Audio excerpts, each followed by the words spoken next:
Good afternoon, and we're here at Learning Technologies 2016, and I'm in the Google Room for Reflection, the Hangout room, and I'm here with Shannon Tipton from the Learning Rebels. That's correct. Learning Rebels, I like the sound of it. Thank you. To talk about marketing in the learning department, or how you market the learning department. Right. And the first question I had when I found out about your session was, why does a company, why does a training department need to market themselves within their own organization?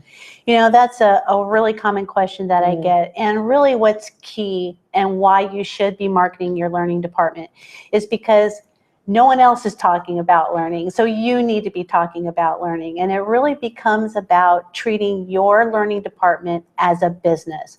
And as a business, we have a product to sell. And that's our training and it's our learning. And to make people aware that we as a department have value and that we are adding value to your organization. And you only do that through marketing. You only do that through, you know, branding yourself and shouting it from the rooftops that here we are and we do great stuff and this is why. Okay, as you say that, I think about some of the training departments I've worked in, and just as a lot of us as learning and development people, we're not necessarily the most braggadocious or the people that are willing to be forthcoming and shouting that we've done this.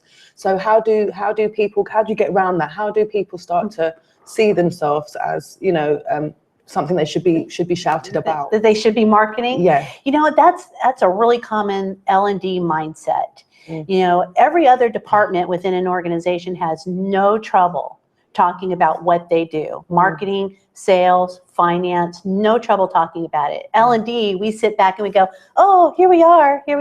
But no, we need to be louder and bolder about it. So when the time comes and people start assessing the different values of different departments, they can say, you know, L&D, we cannot make that go away. People appreciate it, people know about it, and people talk about it. And so we need to just change the mindset.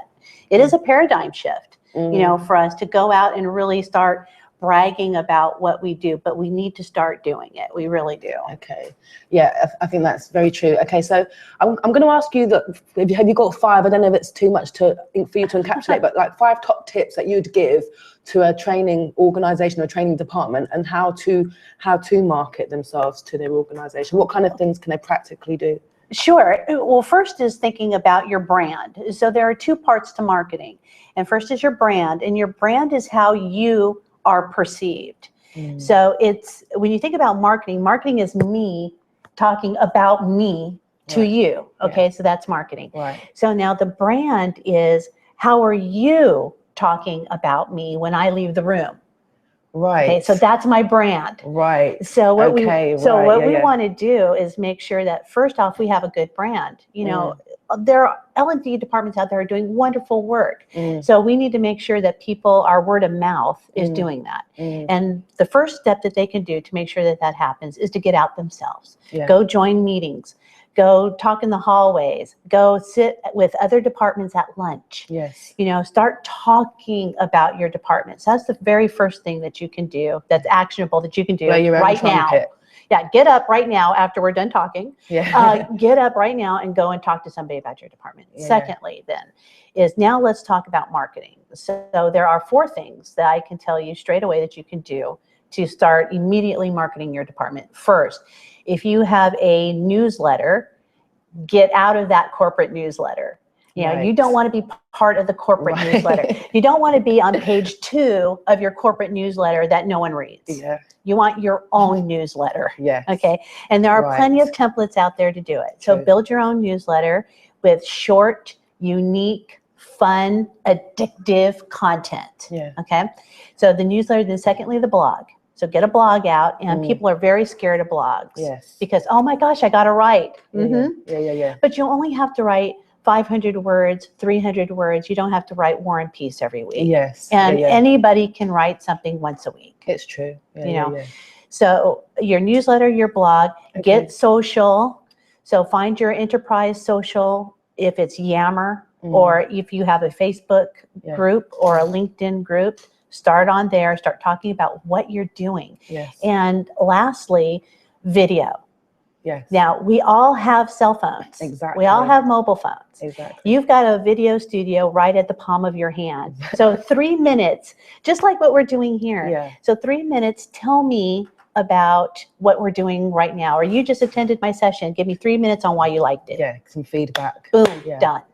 Exactly. You know, so it really can be that simple. So it doesn't have to be, like you said, War and Peace, and it doesn't have to be Spielberg. It's just about communicating the authenticity of what's happening in your department and talking to people about it. Right. And I think continuing to talk about it so people remember that you're there. Front of mind. Yeah. You know, and the reason why they should be getting out and talking to their community, if you will, is to build that word of mouth. And so you're going to get a few people in there who become your champions. And they're talking about you and you're not in the room. And that's exactly what needs to happen. Yeah. I mean, you said something earlier about the L&D mindset. And I think there's definitely something there where as L&D professionals, we do have to, you know, advocate for ourselves more. And I think that there is a danger of people feeling that L&D is becoming increasingly irrelevant, you know, and our roles evolving from one of like order takers to people that are curating and helping people to signpost them to things and stuff like that. So what are the kind of questions you get from people within organizations about the challenges that they have in trying to communicate within their organizations, whether it's marketing or... Right. A lot of it is cultural. So they say, some of the questions I get are, we don't do video in our organization. Well, you don't have to do video. You know, you can do some nice graphics. You can create a little comic book. You can do lots of things outside of video, so you don't have to focus on that. And the second item is, well, you know, who's responsible for the content? Well, you are responsible for the content, but you can get other people to help you with the content. You know, so you have somebody on your team, or you interview the director of sales and have him fill out a questionnaire, and you copy the questionnaire and you put it in your newsletter and you're done. You know, so it doesn't have to be so difficult. We make it more difficult than it has to be. Just be a bit, think a bit creatively sometimes. You know, like you said, sometimes it can just be a simple case of taking a picture of a form and saying, this is the form that we're going to be completing, or... Exactly. We get carried away with thinking we have to teach something every single moment.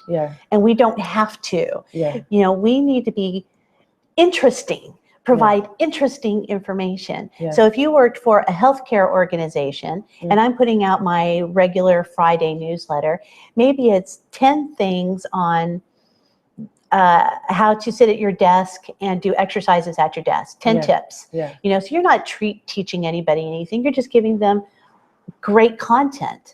And that's really, I think, the evolving role of L&D anyway. You know, where we become content and storytellers, and where we are directing people to content that we need. And that's where our real value shows. And that's where some of this marketing can really push that along. Kind of like empowering the workforce. That's how I see it. Kind of, we're there to empower people and get them to understand their own value, but to help them to build on their own value. That's the job of, to me, an L&D person. We're there to help people perform better, to, you know, to see where their needs are and how we can help them to supplement those.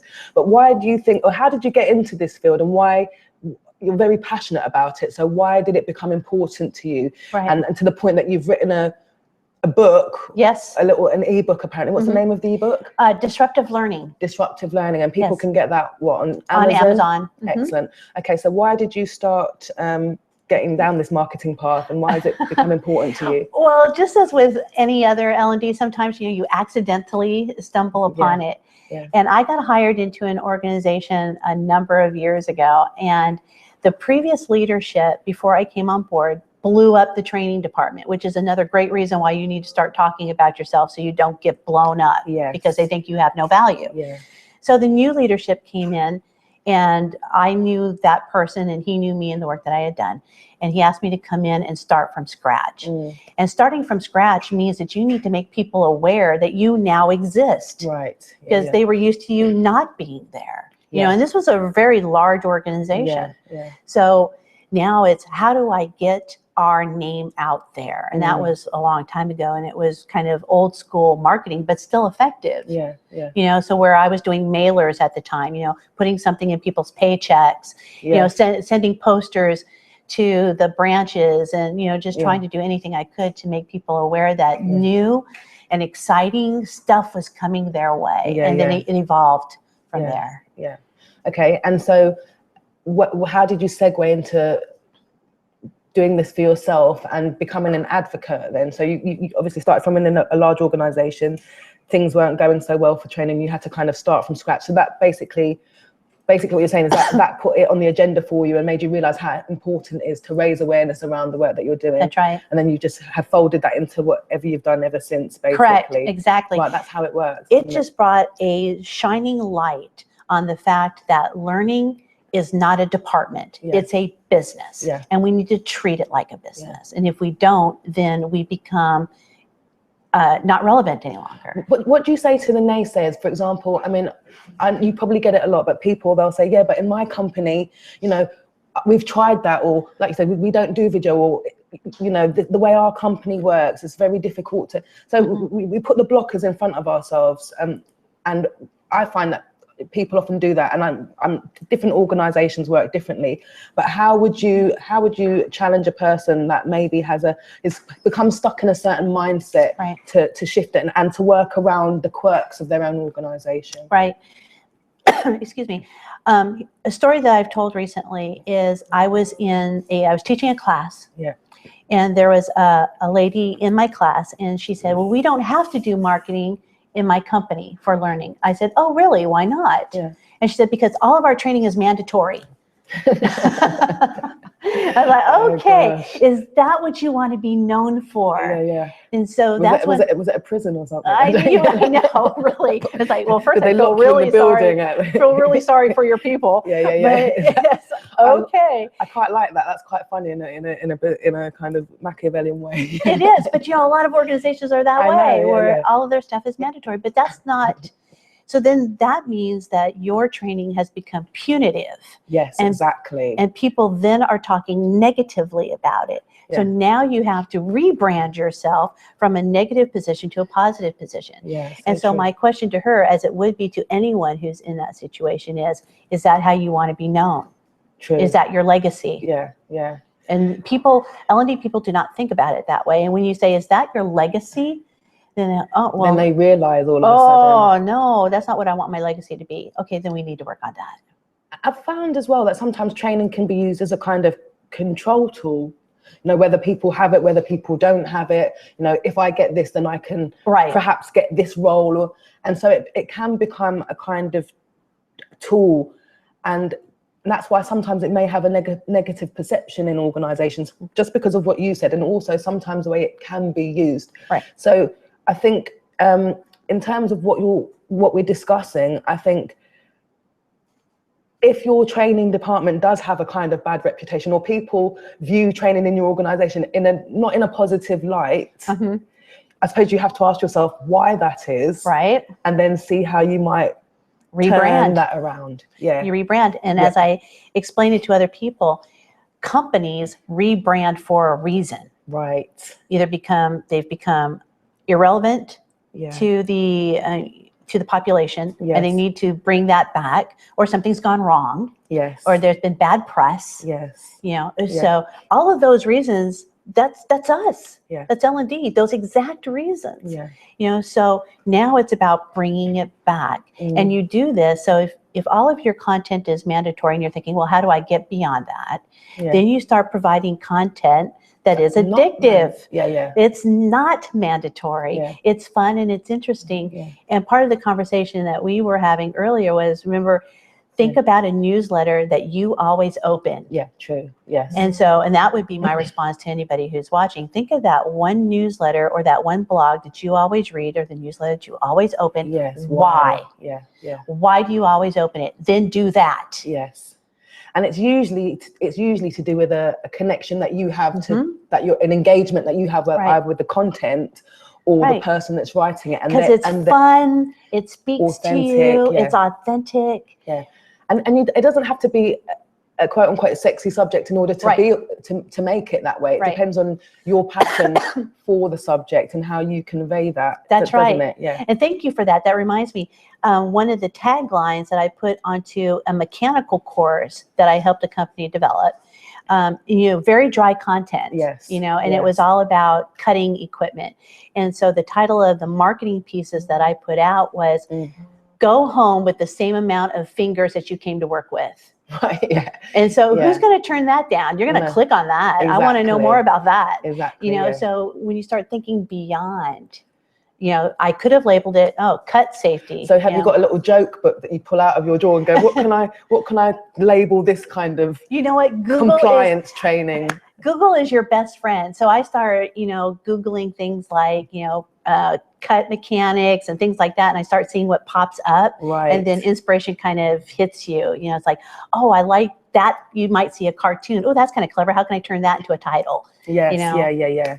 Do you do that? I mean, in terms of marketing, do you get your ideas from lots of different places then? So like, even if you watch television, do you find yourself looking at everything with a kind of, that was well communicated, or that was well put together, or? Yeah.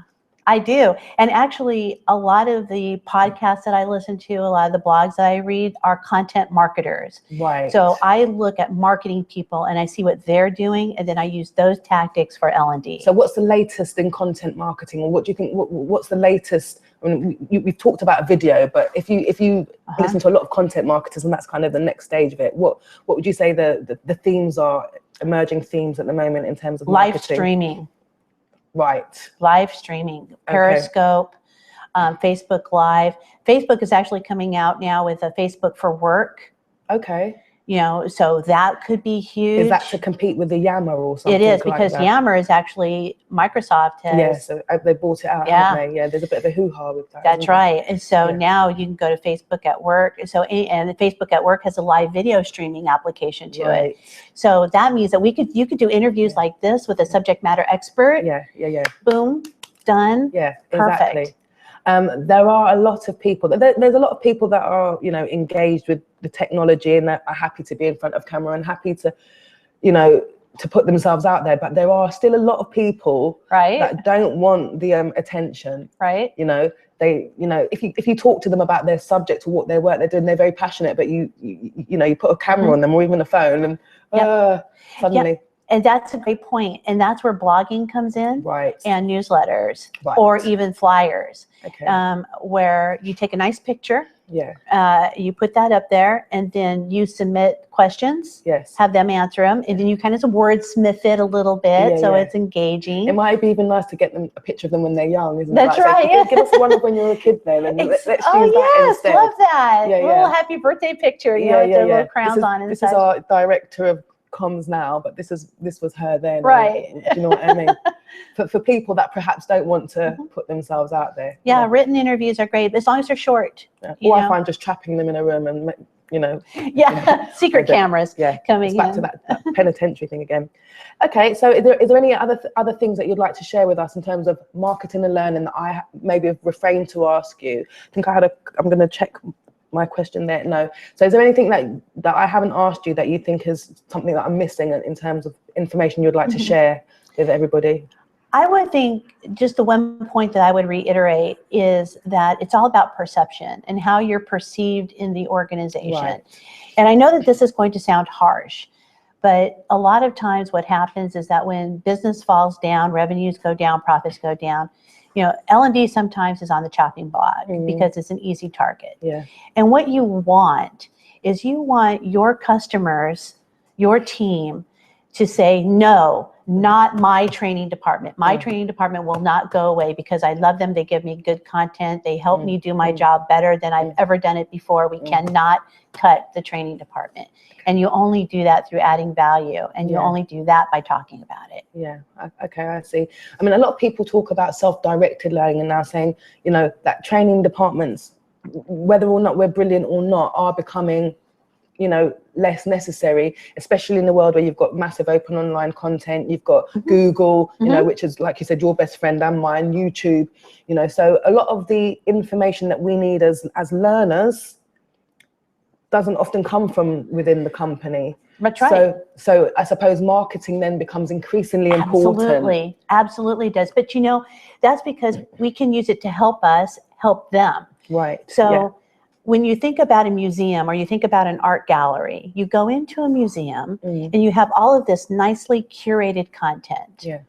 They have worked very hard to tell a story throughout. The curator works very hard to tell a story through that. Yeah. That's our jobs too. Our job is to put those buckets of information in a place that it's accessible for the learners. And then what we do then is talk about it and say, you know what, everything you ever wanted to know about spaghetti and we're afraid to ask, here it is. I put it all together for you so you don't have to search for it. I've done the searching, there it is. So again, you're not teaching. You're pointing them. That's right. You're providing them with information. Okay, that's really, really good. So you spoke a little bit earlier on going back and forth, but you talked about the difference between branding and the difference between marketing. And branding is what people think of us, and marketing is the story that we have to tell others so that they know what we're doing. But obviously they're closely linked. And so if your brand has been tarnished in any way, your internal brand, so I don't know, like you said, in compromised. Inside of a company, why would a department have become had a negative perception? And that could be to do with, like you said, the content they've provided, or perhaps that people just don't know what they do, or people think they're justifying an existence. But in terms of branding and marketing, how would you focus those two in terms of changing the perception of? It's hard to talk about a company that you haven't pinned it down to one industry or one company, but generically, how would you turn a bad perception into a good one? What are some of the steps that you might take? I know you talked about newsletters in terms of communicating what the department's doing. How might you help to change a perception? First, you have to start with good content. You can't sell what you don't have. Right. So first off, if you feel like your content is not worth talking about, then you need to work on that. You've got bigger issues. Yes, right. And marketing can't solve that. So you have to work on that. But once you feel comfortable about the content that you're providing and the information that you're sending out, then you think about your goals. What's our goal?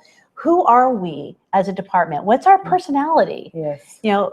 What story are we trying to tell, through learning? What is it that we stand for? And that's a team conversation. And you have that team conversation and you work that out, with some branding sheets, and think about who you are, who do you serve? What's our goal? How do we serve the business? And once you have all of that figured out, then you can work to further drive that branding messaging home.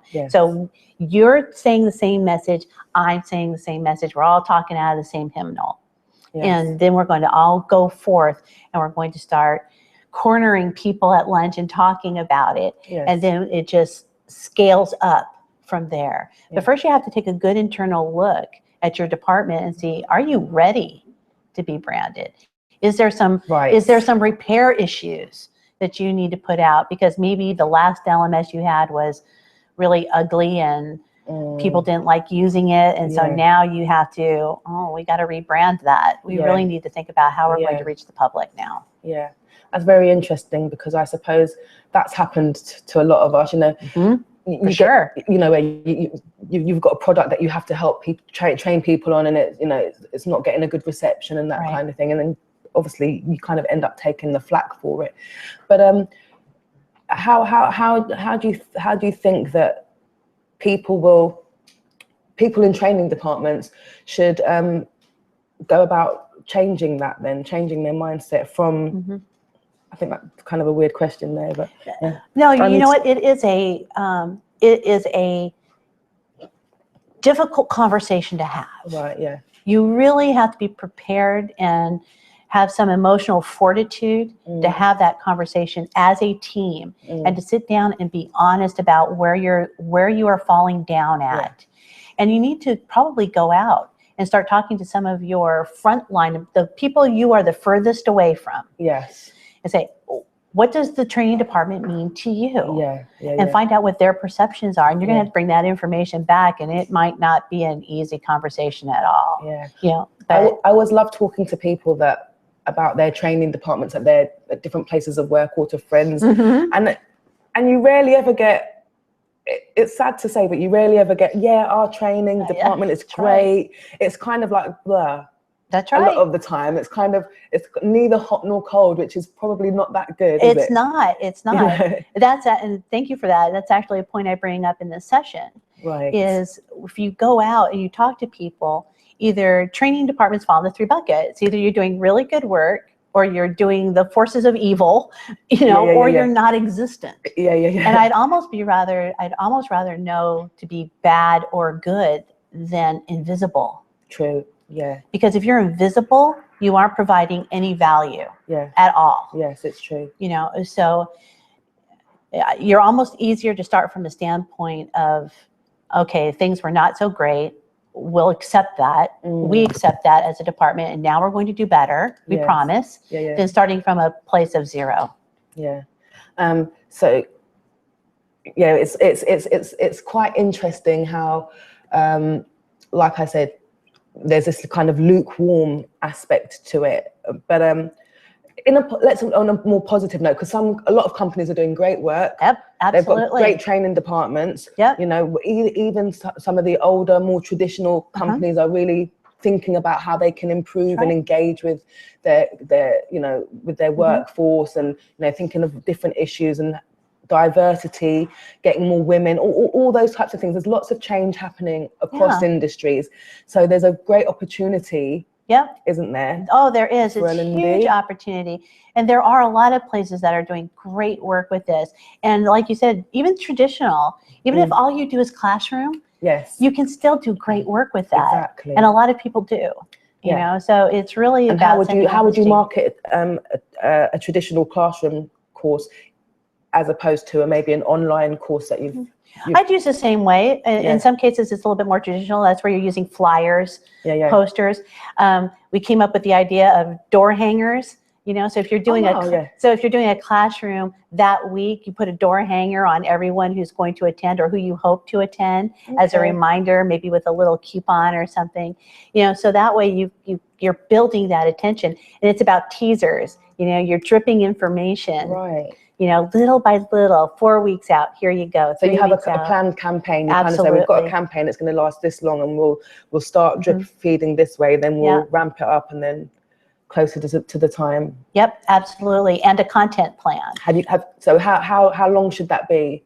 It really depends on what you're doing, but you should at least start teasing or dripping a campaign a month out at least. So you're doing a month, and then you're doing 3 weeks, then 2 weeks, then 2 days before, and then the morning of. You send a really exciting something to them, so that they're all built up and ready to go. So that's the difference between a content, and you said a content plan. Right. What is that? What's the difference then with a content plan? So your content plan is you looking long term. Right. So in January, we have these classes coming out, and I'm going to write a blog about this. I'm going to write a newsletter about that. I'm going to send out a mailer about this. Right. And I'm going to do a lunch and learn to introduce the topic. Yeah. And I'm going to do that in January. And then I'm going to do this in February and March. But I also encourage you to put in fun topics.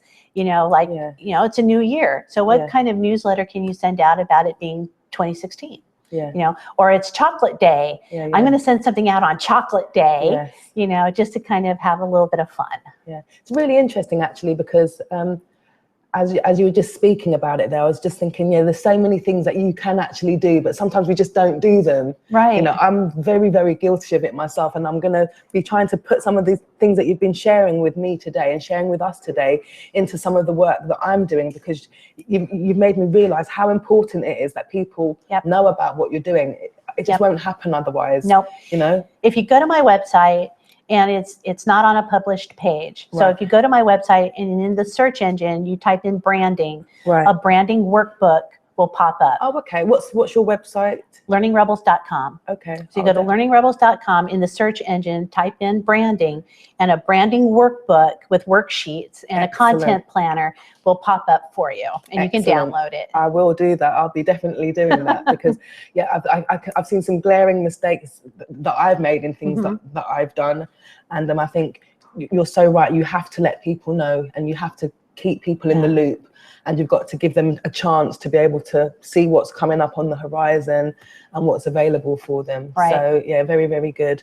I think that's the end of our interview. Our time. Shannon, it's been absolutely wonderful. Lovely talking to you. That's Shannon from the learningrebels.com. Shannon Tipton talking to us about learning and marketing. It's been really wonderful. Thank you so much. Thank you so much for the time. No, All right. Thank you. I appreciate it. Have a great day. Yeah, and you.